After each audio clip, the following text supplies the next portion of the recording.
It's the Aprilia debut in Machina, and as such, I will tell you their story. This is Machina Moto Features, yet another episode. Yes, oh yes. Welcome.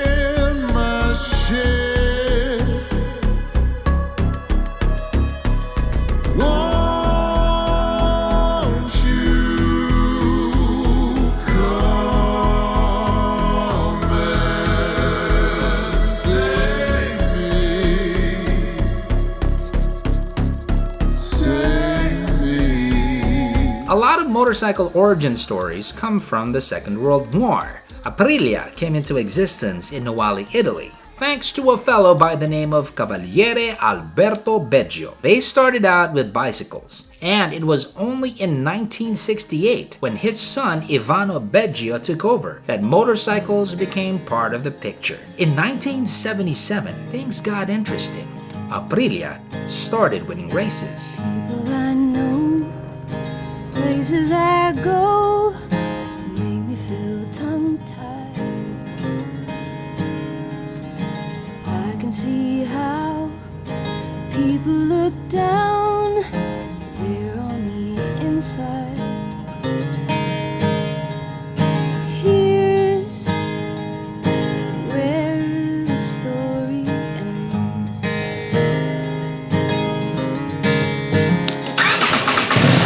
I see The sound of this engine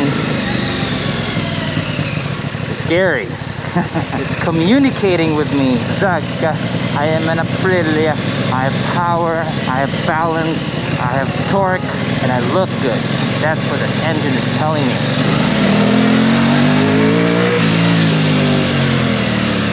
Oh boy.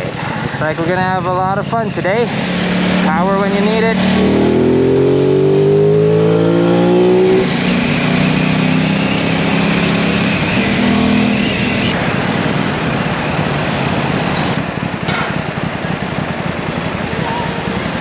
Hi! Utang boss, racing, yung pinakamabilis, yung pinakamahal para sa Aprilia. Alam mo ilang cc to? 650 sir, wala ka sa vlog. Hindi 8,000. Vlogger ka po? Hindi, artista po. Alam mo yung Scorpio Nights? Ako yun eh. Hindi mo alam yun? Google mo, Scorpio Nights. Okay, thank you. In what I refer to as the second renaissance, for those who don't know, I retired from bikes before. And when I came back full force. One of the bikes I bought at that time was the Aprilia Shiver, which I bought from Grand Star Motors back then. Ooh, I loved that bike. It was loud, it was proud, and wherever I went, everyone looked. But there is one thing I hated about that bike. The Aprilia Shiver was a BB, or betlog burner. 10 minutes into bad traffic and you're gonna start wondering if your betlog sinned so much they went ahead to betlog hell. The bike ran hot, I'm telling you. And it's funny, they called it Shiver. Fire would have been more apt. Or lava. With the Shiver, when the fan would kick in, it would blow air to my thigh, all the way here, all the way to my balls. And I thought, wala, baog nation na tayo.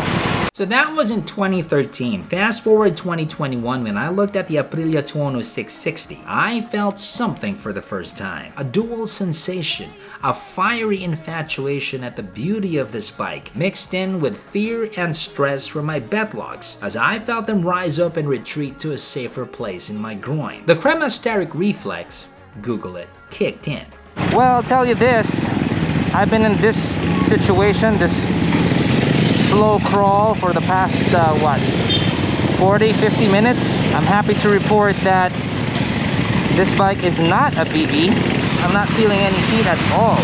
Now that is out of the way, let's first define what the Aprilia Tuono is. It is essentially an Aprilia RS or RSV, but stripped down. It's got the moves of the RS, but you are sitting upright. Back in 2018 to 2019, we saw the move of big-name manufacturers get into the middleweight category in all forms, from sport bikes, adventure, cruisers, standards, and of course, street-ready naked sport bikes were not left in the sidelines. They joined the party with the aplomb of a John Travolta in Saturday Night Fever. They came in strong, and when I first saw the Aprilia Tuono 660 and RS 660 in EICMA back in 2019, I'm like, wow, lots of folks are gonna like that back home. We expected something better than before.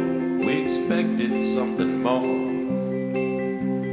Do you really think you can just... It's every bit the bigger Tuono, but in a smaller, more compact and agile package. So, from the RS 660, basically what they did, they took out some plastics, slapped on some handlebars, and sorted the geometry. So they brought in the RS 660's much talked about handling, sporting ability, and high-techery and made the Tuono more molded for the streets. Engine is a 659cc parallel twin at a 270-degree firing order. It's singing with a husky, hoarse voice that can be called sonically beautiful in the context of a motorcycle. Trust me, you'll be revving this a lot with a smile.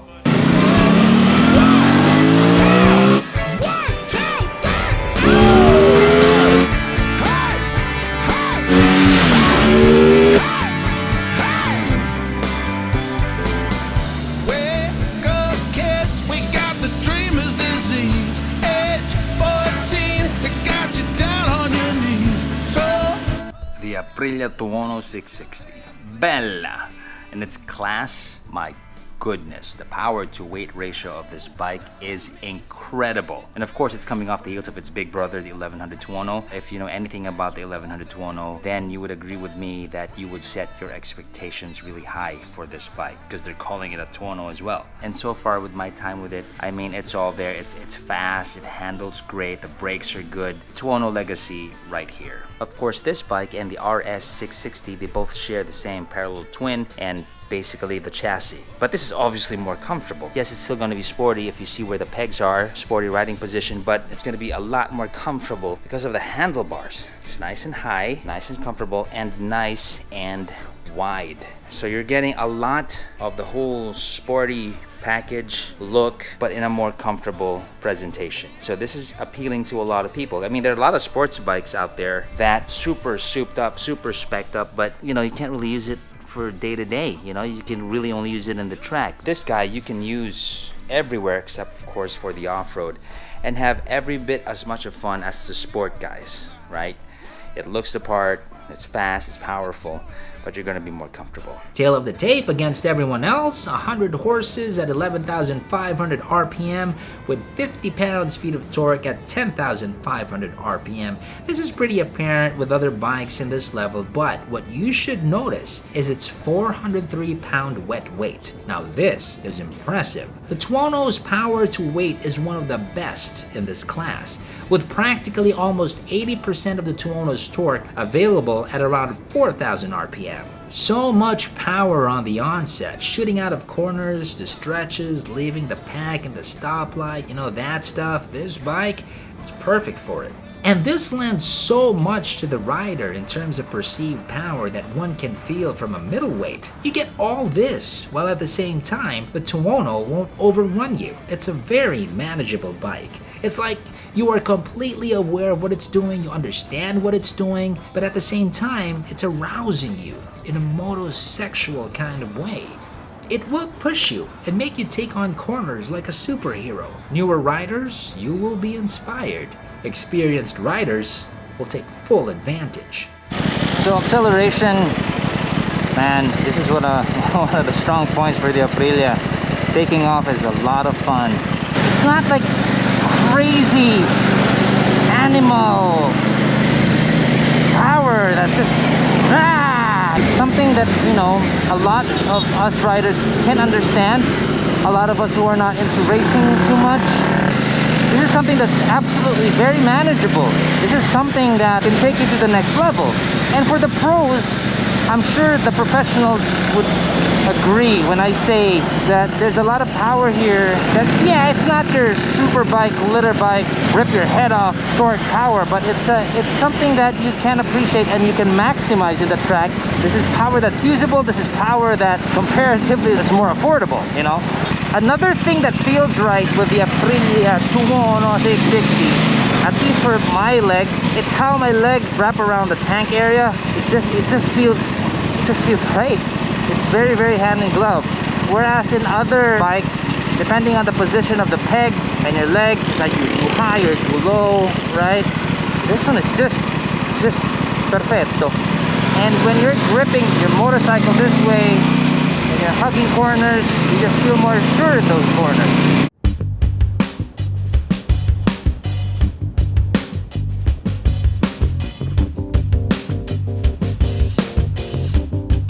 We see that the Tuono inherits a lot of design cues from the Aprilia V4S, like electronically operated throttle bodies, a 13:5:1 compression ratio, varied length intake funnels, an 81 mm bore and basic design. It's still its own beast, but a lot friendlier. To better give you a picture, you weighties kid you, if there was a cat in between Cringer and Battle Cat, the Tuono would be it, leaning towards Battle Cat mode, of course. Now, in terms of the details and the lines, it's very Italian, very sexy. Aprilia's come to me as sexy aggressive if I were to describe how they designed their bikes. You got a lot of sharp edges, really cool lines over here. You got the wings that set into the fairing. I think that's neat. The design here is also very nice. The aerodynamics, where the air supposedly flows, look at how it's done. It's not as simple as, you know, you just put a couple of holes in there for the air to pass through. There's a lot of styling cues going on here. A lot of sexiness. Look at that ass. In fact, because of this bike now, I mean, when I had my Aprilia Shiver back in, when was that, 2012, 2013, I think that was an awesome bike. If I were to choose between this or the Shiver 750 this day and age, I'm gonna go for this one. Hands down, this one. Full tank, boss? 1.760 liters, 30.9 kilometers.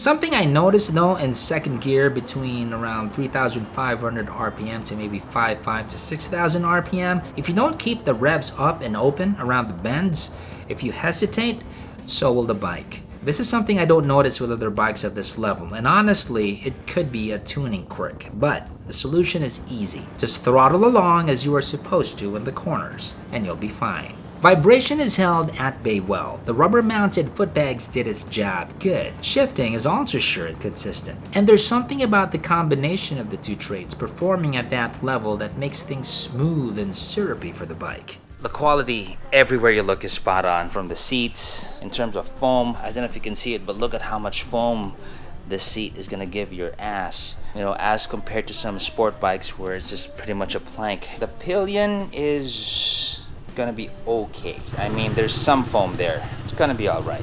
But yeah, this is a very comfortable seat for what it is. Grips are really good quality, switches, everything there is nice, proper. Mirrors, it's okay. I'll change this. If there's anything here that looks cheap, if you look really close in terms of quality of the material and the plastics, it would be the mirrors. Yeah, you can change that, easy peasy. So aluminum, how everything is laid out is nice. So, of course, one of the awesome things about this bike is how sexy that rear is, because the pipes are just right there. It's not getting in the way of the beauty of the rear end of this Aprilia Tuono 660. Take a look down under the seat. That is what's under the seat. Fuse, battery should be there. Not much space. Paperwork got wet. Not much going on here. I was hoping to see, like, you know, a bunch of wires and stuff, but it's pretty clean. They tucked all the wires away. So what sets the Tuono 660 apart from the other dancers on the dance floor? Well, it's got the Superbike-derived APRC, or Aprilia Performance Ride Control. Check it out, 5 throttle maps, 3-level ABS, 3-level traction control, cruise control, and engine braking management. Yes, Aprilia's racing pedigree will always be brandished one way or the other. Look it, the display can also be swapped out from a speedometer to a lap timer for all you time-conscious riders out there. Yep, the racing pedigree is very apparent. This looks to be like an option that you can put in, maybe it's a cover. So when you fire it up, you're gonna be greeted with Aprilia, be a racer. Hashtag. So you got a TFT display, controls are here to your left, pretty easy to manage, toggle switch. With our generation, I'm sure you've played a video game. So scrolling up and down, you got your trip meter, you got your odometer, you got your fuel consumption, your average fuel consumption, average speed, maximum speed that you have reached, your time, a lot of information over here. So if I press this button now to the right, this B is gonna turn into A. So it's an A, B of the same thing. So you got set A of your trip, your average fuel, and so on and so forth, and you got set B. This is your cruise control, on the fly information, clock, temperature, pretty much straight up. Okay, let's fire it up. Now there's that familiar gurgling Aprilia sound coming out from their parallel twin. Sounds fantastic. That's the pipe right there. Let's take a listen.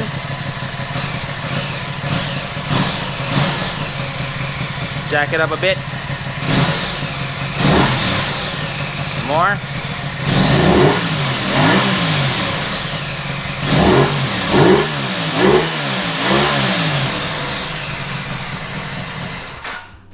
Sounds awesome. The aluminum frame is a lightweight twin spar aluminum that uses the engine as a stressed member, using 2 mounting points instead of 3. It is less rigid, but more responsive in lower gears. Look at your rear set. Look at how that thing is configured. So your rear brakes goes here,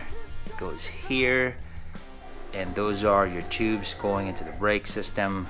Really, really nice looking.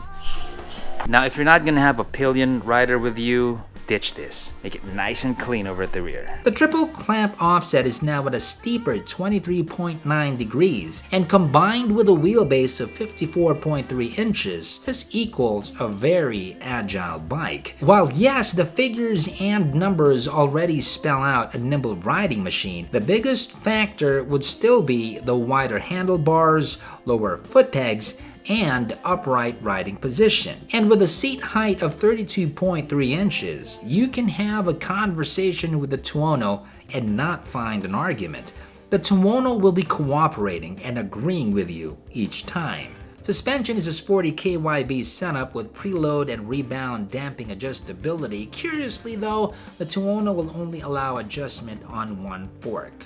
Why? I don't know. In terms of the lights, very cool. Look at that. LED. And if we fire it up again, there it is. And that's the rear. LED as well. Let's check out the horn. Meep, meep. Now compared to the RX 660, the Tuono 660, if you buy this off the shelf, does not come with a quick shifter. That's an option that you gotta get later on. Another thing, this is not lean sensitive. It doesn't have that lean sensitive feature that you would have with the RX 660. So interesting though, this whole bike is cheaper than the RX 660. But if you buy all the options to upgrade the electronics so that it's going to match up with the RS 660, this is going to be more expensive. So that kind of puts you in a thinking situation. What are you going to go for? I'll leave that up to you to decide. That's going to be something you're going to have to figure out. But yes, off the shelf is going to be cheaper than the RX 60. It's going to be more comfortable. You're gonna get pretty much the same oomph. But if you want all the bells and whistles that the RS 660 has, then this is gonna end up being more expensive. Should you feel insecure because it's upright and you're not subsorbed and you're gonna go to track? Of course not. With the right set of skills, you can hit the podium with this bike. You can. Braking is premium. We got Brembos here, 4 front piston calipers climbing down on 320 floating discs, and 2 rear piston calipers gripping a 220mm disc. Good brakes here. Aprilia Tuono 660 brake test. Start with the rear. First gear, 40 kilometers an hour. Hard braking on the rear. Making the ABS work hard. early. Nice gentle stop there.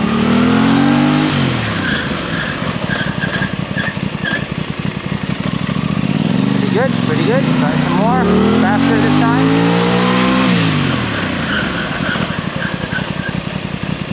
Good rear. I wish it may stop me sooner, maybe.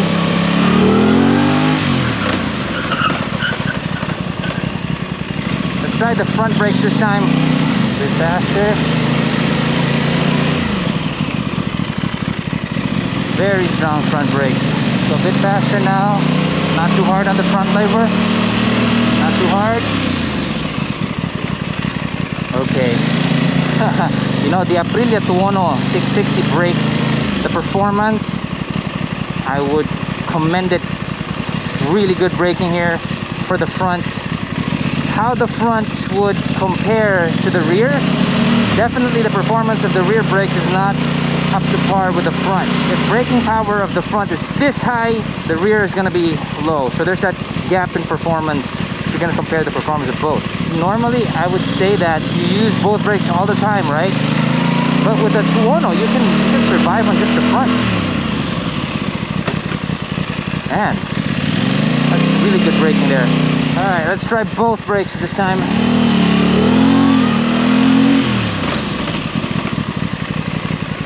Very nice. Good job, Aprilia.